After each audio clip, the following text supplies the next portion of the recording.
Hello friends, welcome to School of Science online video lectures. My name is Nitin and I take up science for classes 9th and 10th, and for classes 11th, 12th, JEE and NEET I take up chemistry. Today's session is a continuation of chapter Light of class 10th, what we have already uploaded for the previous topics. So today's part is basically we are going to learn the mirror formula, and then we will do the sign convention based on the mirror formula, and then we will be doing uses of concave and convex mirror and how to distinguish between the three mirrors. So let's start with the first thing, sign convention.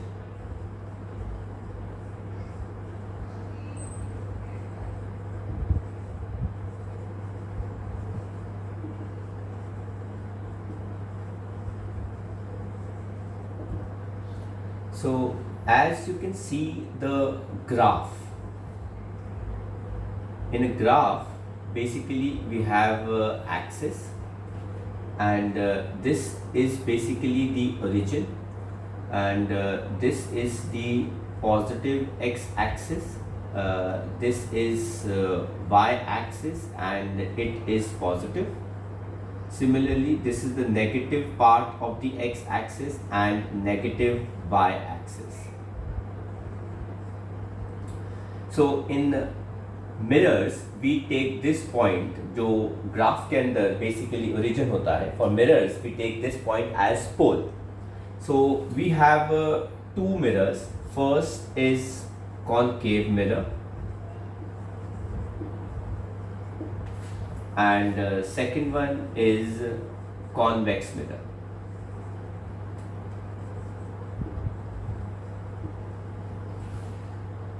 So अगर हम इसको identify करें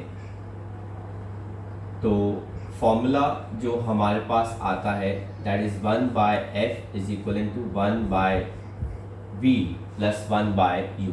this is the mirror formula, जहाँ पे f stands for focal length of the mirror, v stands for image distance and u stands for object distance. So concave mirror अगर आप draw करते हैं कुछ इस फॉर्म से ड्रॉ किया जाता है.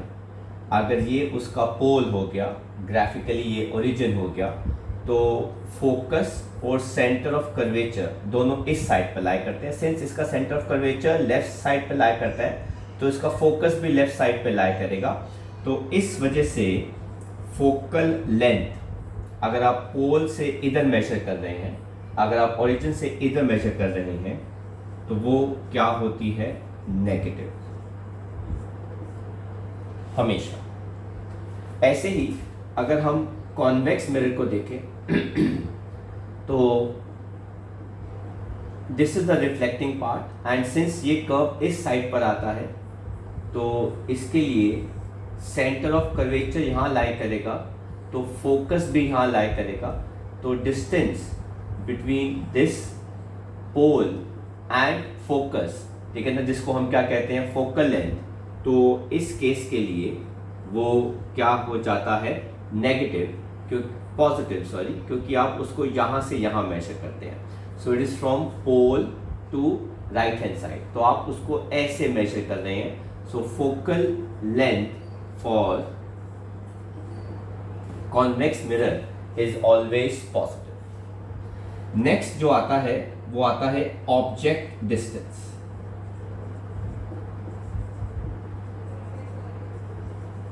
ऑब्जेक्ट डिस्टेंस को हम u से रिप्रेजेंट करते हैं. ऑब्जेक्ट हमेशा मिरर का रिफ्लेक्टिंग साइड पे प्लेस किया जाता है. तो this is the reflecting side जो लेफ्ट हैंड साइड पे आ रहा है, this is the reflecting side जो लेफ्ट हैंड साइड पे आ रहा है. तो इसीलिए ऑब्जेक्ट डिस्टेंस हमेशा क्या होता है, नेगेटिव होता है. चाहे वो कॉन्केव मिरर हो उसके लिए भी एप्लीकेबल होता है, चाहे वो कॉन्वेक्स मिरर हो उसके लिए भी एप्लीकेबल होता है. It is always negative, right. Then हम बात करते हैं इमेज डिस्टेंस की, दैट इज v. ठीक है, तो हमने देखा है, लर्न किया है कि कॉन्केव मिरर के रे डायग्राम्स के अंदर कभी कभार इमेज लेफ्ट हैंड साइड पे बनती है एंड एक केस के अंदर इमेज जो है वो कहाँ बनती है, राइट हैंड साइड के अंदर।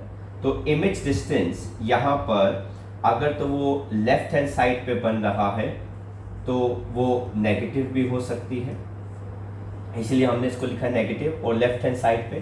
एंड यूजुअली जब भी ये लेफ्ट हैंड साइड पे बनती है तो हमेशा इमेज जो होती है वो इन्वर्टेड होती है, तो इसलिए हमने क्या लिख दिया इसके आगे, रियल एंड इन्वर्टेड।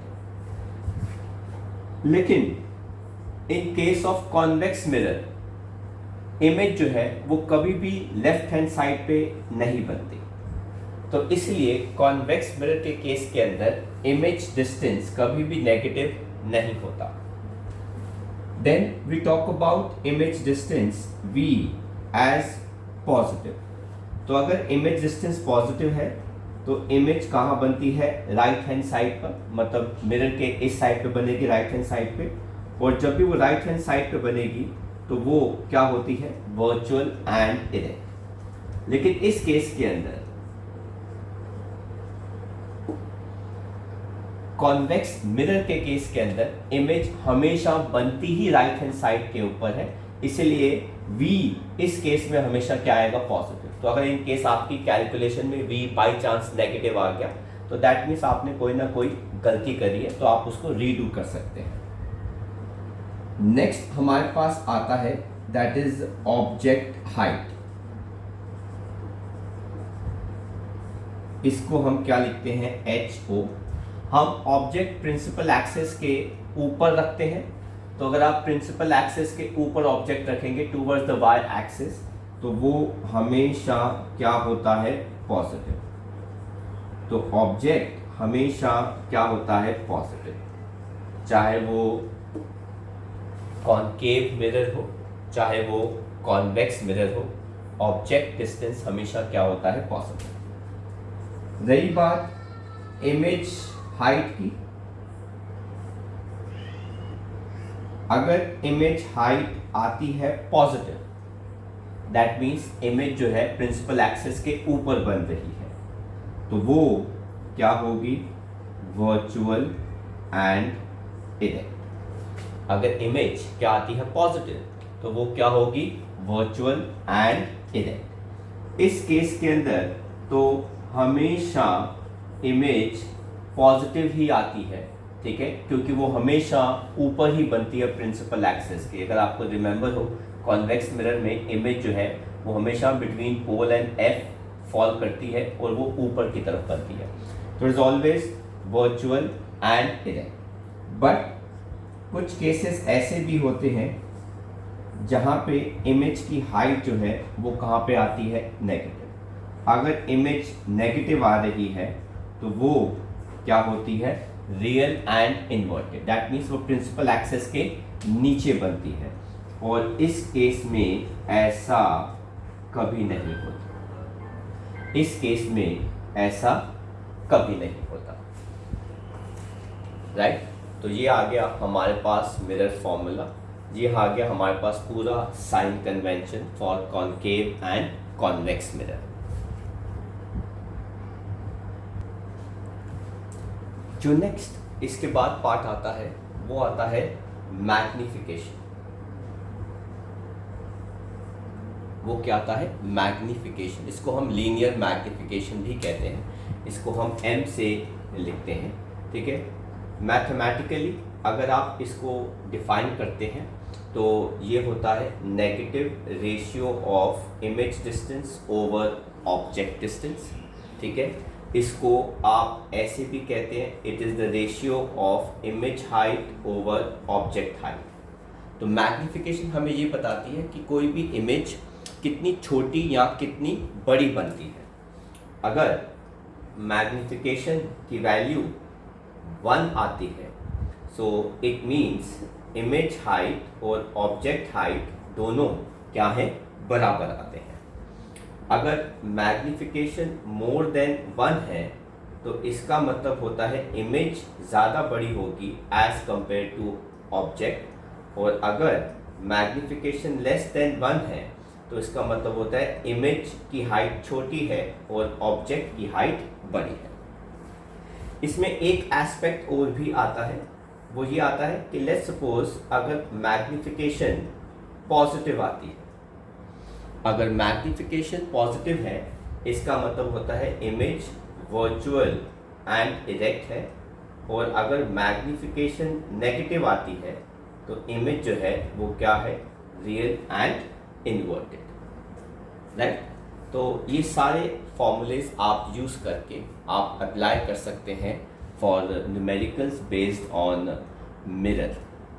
तो आपको इसके अंदर ध्यान रखना पड़ेगा sign convention which is actually one very important part, ठीक है। आपको जब भी क्वेश्चन को रीड करते हैं तो यू शुड नो कि what statement they are using about object, about image and about the focal length. Focal length किस मिरर की है, कॉनकेव की है तो नेगेटिव आएगी, कॉन्वेक्स की है तो पॉजिटिव आएगी।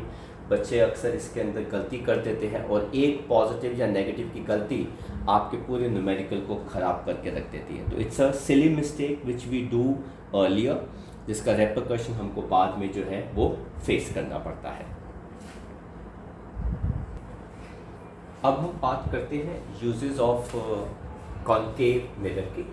तो कॉनकेव मिरर के काफ़ी सारे यूजेस होते हैं। सबसे पहले तो टॉर्च की लाइट में कॉनकेव पार्ट बन के आता है, कार की हेडलाइट में कॉनकेव पार्ट बन के आता है, सर्च लाइट्स में कॉनकेव पार्ट बन के आता है, क्योंकि इन सब सर्फेसेस के साथ में आपके पास कॉनकेव साइड होती है। यहाँ पे एक बल्ब रखा जाता है ऑलमोस्ट फोकस के पॉइंट पर, ताकि जब रेज जो है वो यहाँ से स्ट्राइक करके जाएं तो वो एक पैरेलल बीम दे सके, चाहे वो कार की हेडलाइट हो, चाहे वो टॉर्च की लाइट हो, सर्च लाइट हो एंड सो ऑन, इस पर्पज से, ताकि वो दूर तक एक पैरेलल बीम जो है वो प्रोड्यूस कर सके, रोशनी आगे तक जा सके। Another use of concave mirror is कि डॉक्टर्स इसको अपने हेड के ऊपर लगा के यूज़ करते हैं, क्योंकि वो बहुत छोटे पार्ट्स जो होते हैं, आईज, ईयर्स, टीथ, इनके पास वो इमेज को, ऑब्जेक्ट को, मिरर को लेकर आते हैं ताकि ऑब्जेक्ट जो है with in the focal length fall कर जाए। जब object with in the focal length fall करता है तो उस ऑब्जेक्ट की एक बड़ी इमेज आती है। यह केस अगर आपको याद हो, ठीक है, तो when the object is placed between the focal length it forms a bigger magnified virtual and erect image. तो छोटे छोटे जो पार्ट्स होते हैं, बॉडी पार्ट जैसे टीथ हो गए, आईज होगी, ईयर्स होगी, उनके केस में डॉक्टर्स जो है उसको आप हैज़ ए हेड मिरर इस्तेमाल करते हैं। तीसरा केस जो आता है वो आता है, इसको हम शेविंग मिरर भी इस्तेमाल करते हैं, मेकअप मिरर भी इस्तेमाल करते हैं, क्योंकि जब हमें शेव करना होता है तो हम मिरर के बहुत पास आते हैं ताकि हमारा जो फेस है, ठीक है, वो almost within the focal length lie करे, जिसकी वजह से कॉनकेव मिरर उसके बदले में एक मैग्नीफाइड वर्चुअल इमेज दे सके, ताकि हमें वो एरिया जो है, पोर्शन जो है वो बड़ा नज़र आए। काफ़ी सारे रिफ्लेक्टिंग टाइप टेलीस्कोप्स के अंदर भी कॉनकेव मिरर जो है वो इस्तेमाल होता है, राइट। देन हम बात करते हैं यूजेस ऑफ कॉन्वेक्स मिरर, ठीक है। कॉन्वेक्स मिरर का जो एक काफ़ी अच्छा इस्तेमाल होता है वो आता है रेयर व्यूइंग के लिए। तो हमारी कार के स्टीयरिंग के ऊपर एक मिरर लगा होता है, ठीक है, और उस मिरर को या कार की जो साइड में जो मिरर्स लगे होते हैं, साइड मिरर्स, ठीक है, उसके अंदर इस्तेमाल होता है। वो इसीलिए इस्तेमाल होता है क्योंकि आपको पीछे अगर देखना हो ऑब्जेक्ट को जो बहुत बड़ा होता है, ये मिरर जो होते हैं उसकी इमेज को छोटा करके हमें दिखा देते हैं। तो कॉन्वेक्स मिरर की ये खास बात होती है कि it converts bigger objects with smaller images. इसलिए आप कार में पीछे देख सकते हो, जब आप कार ड्राइव करते हैं तो हेड के ऊपर ये लगा होता है, या विंडो के साइड में जो मिरर्स लगे होते हैं, एक लेफ्ट पे एक राइट पे, ये तीनों जो होते हैं वो रेयर व्यू मिरर होते हैं, because they can form smaller image of a bigger object. और जो इमेज बनती है वो भी इरेक्ट बनती है, तो आपको कोई भी गाड़ी या ऑब्जेक्ट जो है वो सीधा नज़र आता है, राइट। नेक्स्ट जो यूज़ आता है कॉन्वेक्स मिरर का, वो आता है स्ट्रीट लाइटिंग पर। अगर आपने देखा होगा कि अगर आपके पोल्स लगे होते हैं तो उस पोल्स के अंदर एक लाइट लगी होती है, ये बल्ब होता है, और इसको हम यहाँ पर ऐसे पॉइंट कर देते हैं। तो बल्ब जब ग्लो करता है तो इससे स्ट्राइक करके वो ज़्यादा स्पेस में लाइट की जो रोशनी होती है, लाइट को जो है वो स्कैटर करता है ना। तो ये स्ट्रीट लाइटनिंग में काम आता है बिकॉज इट कैन कवर और lighten the greater surface of the road और any of the grounds etc. So these are the uses of concave and convex mirror. The next question which comes is how we will going to identify कि अगर हमको 3 mirrors दे रखे हैं, concave, convex और plane mirror, without touching them कि इन तीनों में से कौन कॉन्केव है, कौन कॉन्वेक्स है और कौन सा प्लेन मिरर है। तो अगर आपको ये 3 मिरर्स के बीच में डिस्टिंग्विश करना हो तो द बेस्ट थिंग इज कि आप इन मिरर्स के पास चले जाओ, काफ़ी पास चले जाओ, ठीक है। तो let's suppose if this is the mirror, ठीक है, तो आप इसके काफ़ी पास चले जाओ। जो मिरर आपकी virtual erect same size image थे, ठीक है, तो प्लेन मिरर क्या करेगा, वो बनाएगा virtual erect and same size image, तो वो प्लेन मिरर होगा। कॉन्वेक्स मिरर क्या बनाएगा, virtual erect and small size image. और कॉन्केव मिरर क्या बनाएगा, virtual erect and bigger size image. So this is how you can identify between the 3 mirrors without touching them. आप उन तीनों mirrors के एक एक करके आप आगे आ जाइए, सामने आ जाइए, जिसके अंदर आपकी इमेज सेम साइज की बन रही है और वर्चुअल इरेक्ट है, तो वो मिरर हमारा कौन सा हो जाता है, प्लेन मिरर। अगर हमारी इमेज छोटी बन रही है और वर्चुअल एंड इरेक्ट है तो वो कौन सा मिरर हो जाता है, कॉन्वेक्स मिरर। और अगर हमारी इमेज बड़ी मैग्नीफाइड बन रही है और वर्चुअल एंड इरेक्ट है तो वो मिरर कौन सा हो जाता है, कॉन्केव मिरर, राइट। तो यहाँ पर हमारा पूरा part with respect to mirrors, with respect to reflection खत्म होता है। हम अपने नेक्स्ट लेक्चर्स के अंदर रिफ्रैक्शंस से शुरू करेंगे और फिर आप उनको भी रिवाइज कर सकते हैं। So this is for now. Thank you very much. Bye bye from School of Science.